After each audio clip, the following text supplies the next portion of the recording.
হঠাৎ আপনাকে এক ডাক্তার রিপোর্ট দিয়ে বলল আপনি মাত্র ৩০ দিন বাঁচবেন, আপনার ক্যান্সার হয়েছে, এখন আপনার শেষ স্টেজ যাচ্ছে। এটা শুধু আপনিই জানেন, আপনার পরিবার কিংবা বন্ধু বান্ধবরা কেউ জানে না। এখন এই রিপোর্ট পাওয়ার পরে আপনি বাসায় গেলেন।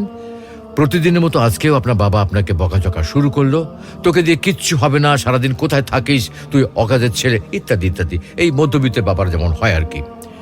তখন কি প্রতিদিনের মতো আজও আপনি তর্ক করা শুরু করবেন, নাকি প্রাণ ভরে বাবার বকাগুলো শেষবারের মতো আরেকবার শুনে নেবেন? হঠাৎ আপনার মা এসে আপনাকে বলল, নে বাবা ভাতটা খেয়ে নে। আপনার মনে হবে এই বুঝি আপনার মায়ের শেষ হাতের খাওয়া, আপনি আর বাঁচবেন না।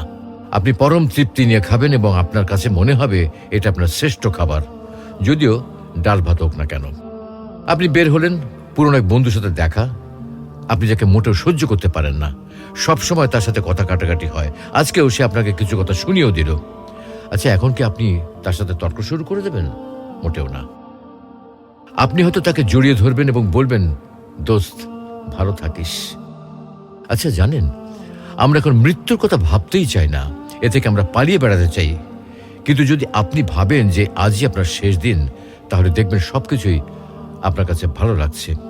তাই ইগো ছেড়ে দিন, ইনশাল্লাহ আপনার